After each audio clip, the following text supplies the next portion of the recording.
Naturally, that's Ayin Bet, Masechet Zevachim, making fantastic progress by a beautiful view here in Israel, quite near the Merkaz and RBS Aleph, also Menachem Porish, a newish area here down there. You can see the Stera Mall as we're going to go for a walk and share over some words within regards to the daily page of the Gemara. Friends, we're already on page 72, and we're talking about different objects on today's page that stand alone. That is the title which Rabbi Adin Steinsaltz also once again beautifully illustrates and very much has to be shared over again within regards to him. Remember, his Torah goes out. Many thousands of people learn his Daf Yomi tidbits every single day. So very privileged to share this over on this morning over here. Now we're talking about, friends, in today's page of the Gemara. Ordinarily, when permitted and forbidden items become mixed together, we call this a ta'aruvot, of mixture of mutar and isur. Isur v'heta, as we're talking about.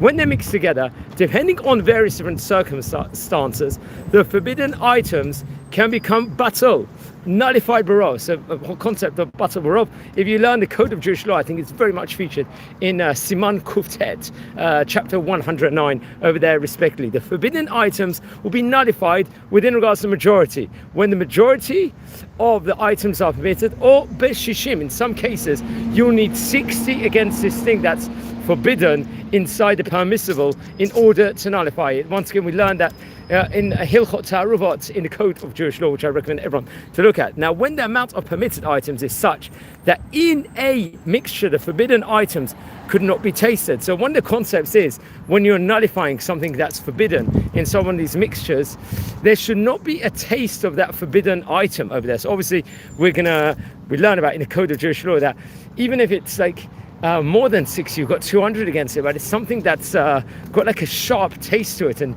you can taste that forbiddenness in it, then it will still be forbidden according to the opinion over there. And so very, very interesting. So the great rabbis, let's just say, had to determine at that time, have to determine when there is 60 times as much as a permitted material as there is forbidden material. Now, on today's page of the Gemara is going to, I think, look at and grapple with an exception to this rule, specifically that when certain objects are considered to have a unique importance, they cannot be nullified because of their significance over here. We follow the opinion of Rabbi Akiva, who enumerates 7 such objects over here. So remember, these 7 subjects we're about to speak about are items that this rule of 60 or majority is not going to apply to over here. Now, the first one is something called egozei perach. What is that? The nuts from perach, respectively. A second one is rimonei, badan, pomegranates that were from an area called badan. That's the second item over here. And then the next one is haviyot setumot. These are sealed cakes. This is the third category over here inside the Talmud. The fourth one over here, beetroot tops. What's this? A hilfei teradin. This, I think, is a sharp item in of itself. The next one is kilhei kerub, cabbage stalks. That's another item that this rule of 60 does not apply. And the sixth one, dela'at yevanit. These are the Greek gourds, Grecian gourds in of itself. Now, Rabbi Akiva is going to actually weigh in, the great commentator, and is going to say that he's going to include kikarot shel ba'al habayit. What are these? Kikarot shel ba'al habayit. These happen to be loaves of a householder. So these loaves also, once again, is not going to be nullified. In our friends, everyone tuning in at the moment, we're doing a live. Please subscribe to the channel and join our community where we're doing tidbits every single day on a fantastic daily page of Gemara of the Talmud over here. We're in Masechet Zevachim at the moment, on page number 72, making fantastic progress. And we like to go to a different place every single morning where we share over some inspiration on the Talmud, respectively. So I'll state that to everyone that is watching on the outset. Okay, so these are the 7 items where this rule does not apply over here. Now we can weigh in even further over here. What is the egos? So we've spoken about the 7 items where this rule doesn't apply. The word egos, it is commonly grown nut in Israel. Many people will see many of if you go to an Israeli supermarket, you'll see the egos itself is going to be spoken about, and also we speak about it very much inside the Talmud. So the egos is commonly grown nut in Israel, which grows even in the warmer parts of the country.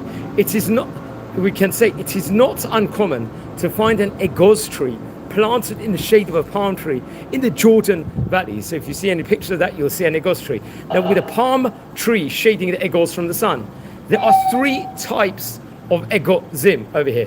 What is that? They are divided based on thickness of their shells. With egozei perach, which we mentioned about before, the first on the list, having very thin shells. Such nuts, let's say, were considered to be of the highest quality. Now, how about sealed casks? The sealed casks that are mentioned refer to casks of wine. Now, these cakes over here, friends, were usually made of earthenware, cheres, with a stopper on top that was used to close the cask.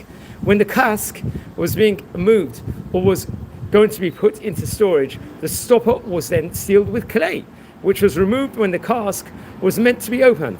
Now, once this cask was opened, the wine over here would be exposed to the air and its quality would be deteriorated. It's actually interesting. One time I remember going for Shabbat, I think it was many, many years ago, for Shabbat dinner to a friend's house. It was actually very near me. And I think I just got married recently. I think we had our second child at that stage in time. And then he would open the wine itself and say, no, let the wine breathe the air. But obviously that's different to the case of a cask over here. It's just after the bottle has been sealed for so long. Now, Rabbi Adin Steinsaltz will also make a note over here that the Rambam rules that these 7 things are enumerated as examples, and that really it is those things that stand alone as important that will be granted this status based on the reality of every place and time. That's what he weighs in also, and making fantastic progress over here. We spoke about yesterday in page number 71, friends, over here.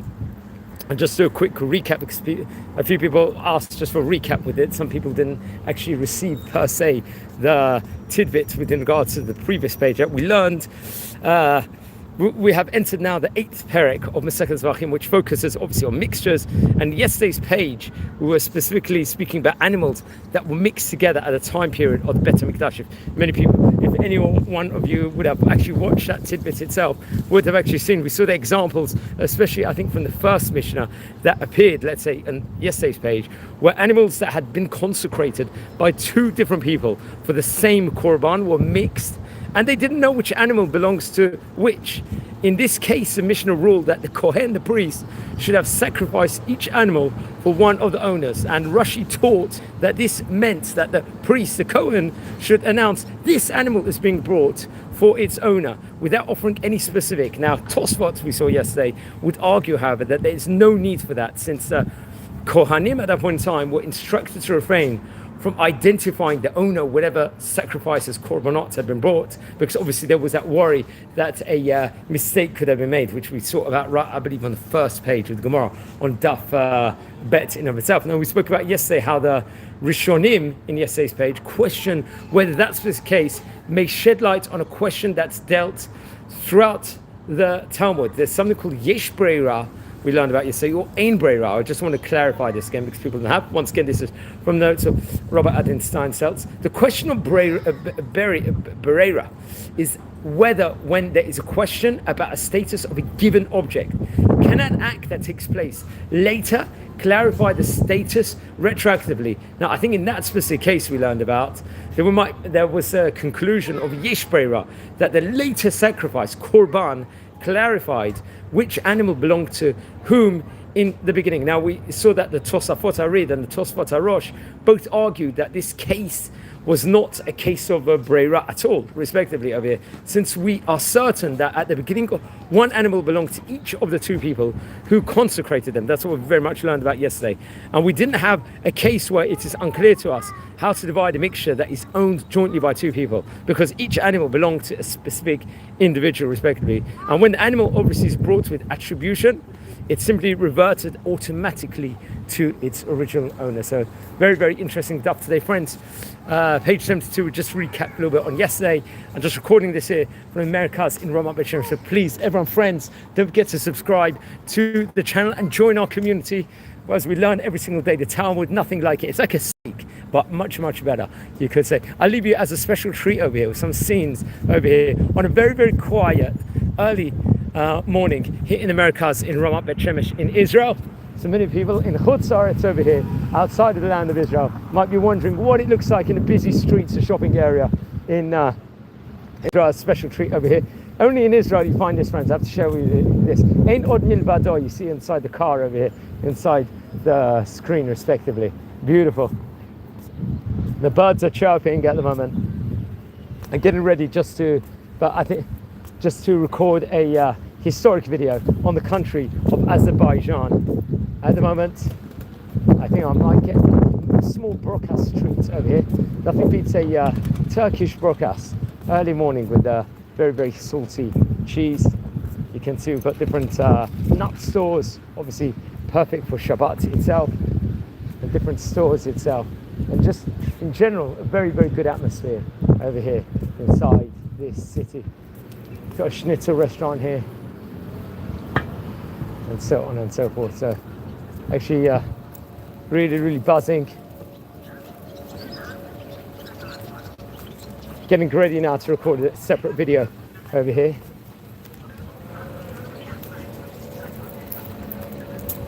It's just in the Merkaz in Ramat Bet Shemesh. Merkaz Ramat Bet Shemesh Aleph, as they state. So we get an early morning atmosphere over here, friends.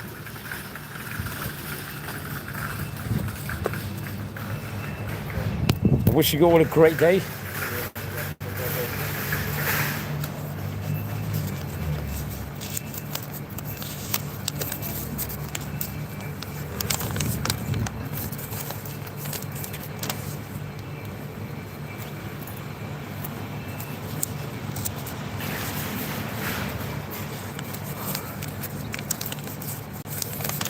Just some scenes of the Merkaz from Bet Shemesh Aleph. Perfect timing.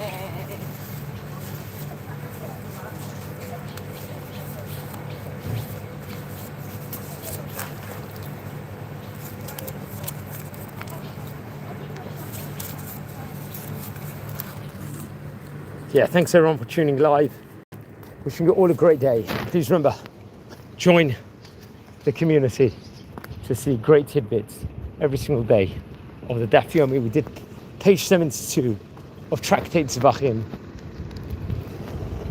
Recording this live from the city of Bet Shemesh, from Ramat Bet Shemesh Aleph. So, as we state, Shavua Tov V'rach. Have a great week, friends. Blessed and enjoy. Just a few last scenes. Thanks everyone for watching.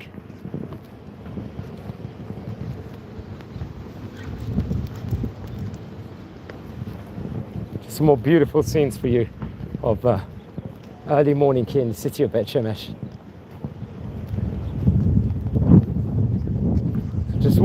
Just leave one last tidbit. Every 4 steps you walk in Israel is a mitzvah. So very, very interesting. We're coming in, friends, to Parshat Vayetze this coming Shabbat. That's something else I will definitely point out. It's just this week coming, so very, very interesting. So we should be all a Shavua Tov V'rach, and please be blessed.